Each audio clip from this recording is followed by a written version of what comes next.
Salut! Aujourd'hui je vous présente un classique de la cuisine japonaise, l'okonomiyaki. Cette espèce de galette faite à base de pâtes, de choux et d'autres ingrédients qui varient suivant les régions, suivant les envies. C'est super bon, c'est original, c'est facile à faire et vraiment c'est japonais.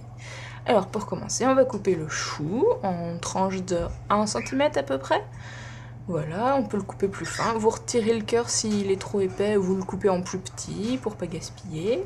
Et puis ensuite en autres petits morceaux de 2-3 cm. C'est juste pour que ce soit facile à mélanger dans la pâte ensuite. Voilà, ça c'est l'ingrédient de base qui ne change jamais. Ensuite, ça c'est des germes de soja, vous voyez bien. Il n'y a plus qu'à les couper aussi pour que ce soit plus facile à couper, à mélanger ensuite en morceaux de, je sais pas, 2-3 cm même pas. Du poireau, on le coupe sur la longueur, et puis ensuite en petits morceaux, genre 2-3 mm. Faut pas que ce soit trop gros, comme ça cuit facilement. Vous voyez ce que ça donne? Facile. De la viande, ça c'est des tranches de porc, super fines, vous n'êtes pas obligé de l'en mettre de la viande, c'est pas indispensable, surtout la quantité, j'en ai pas mis beaucoup. Du yamaimo, je l'ai présenté sur le site internet, si vous en avez pas, c'est pas grave.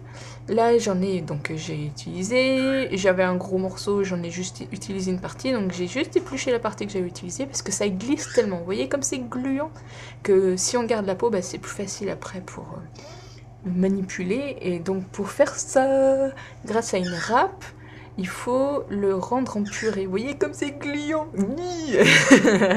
Et ben ça a l'air dégoûtant, mais c'est super bon. Voilà. Et ça va nous servir à donner un côté onctueux à la pâte. Vous voyez ce que ça donne? Voilà. Donc, si vous n'en avez pas, vous utilisez une farine spéciale qui contient du yamaimo ou nagaimo. Donc j'en ai présenté deux là. Donc ça remplace la farine et le yamaimo en même temps. C'est très pratique. Et si vous n'en avez pas du tout, vous avez juste de la farine normale, c'est pas grave. Donc bah moi, j'ai utilisé de la farine normale avec le yamaimo. C'est juste pour donner un petit coup plus onctueux. Donc on rajoute des œufs, de l'eau, du dashi si vous en avez, sinon vous mettez du sel, facile. Le yamaimo, si vous en avez. Et voilà, c'est prêt, il n'y a plus qu'à battre. Bien mélanger tout ça pour retirer tous les grumeaux. Voilà. Et une fois que vous avez bien mélangé, ce qui est bien aussi, c'est d'aérer la pâte. Donc au lieu de la mélanger, vous la frappez. Ça va faire rentrer des bulles d'air dedans. Ça va l'aérer, vous voyez, les petites bulles d'air. Ça va être plus léger après. Il ne reste plus qu'à mettre tous les ingrédients qu'on a préparés, le chou, les germes de soja, le poireau, la viande. Vous voyez, il n'y en a vraiment pas beaucoup, vous n'êtes pas obligé d'en mettre, ou vous pouvez en mettre plus, hein, comme vous voulez. Et puis bien mélanger. Au début c'est pratique avec des baguettes, mais après la spatule, parce que quand même c'est dur à mélanger. Mais il faut bien mélanger pour que tous les ingrédients soient bien incorporés. Un petit peu d'huile dans une poêle qui est sur feu moyen. On la répartit bien l'huile, et puis si vous voulez mettre de la viande, vous en mettez. Ça c'est de la poitrine de porc non fumée, non salée, nature. Il n'y a plus qu'à étaler bien comme ça, voilà. Et de rajouter la pâte dessus. C'est juste la moitié de la pâte. On met pas tout, on fait 2 galettes avec tout ce qu'on a préparé. Voilà. Sinon c'est trop épais et ça met vraiment trop de temps à cuire.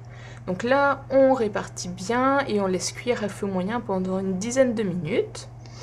Et voilà, c'est la première étape. Ensuite, on va utiliser une assiette qu'on met dessus.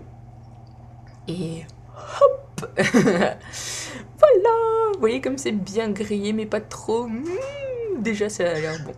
Donc on retourne, on met dans l'autre sens. Voilà, on va cuire l'autre côté, tout simplement. Et là aussi, sur feu moyen, pendant une dizaine de minutes. Faites attention à ce que ça grille pas trop, mais que ça cuise bien quand même, parce que ça met du temps à cuire, l'air de rien. Donc au bout de 10 minutes, hop, je retourne encore, parce que ça a besoin de cuire un petit peu plus. Vous pouvez goûter, hein, vous pouvez vérifier l'intérieur, si les légumes sont cuits et si la pâte est cuite, mais je vous dis tout de suite, hein, ça prend en tout une bonne vingtaine de minutes. Donc là, j'ai encore retourné.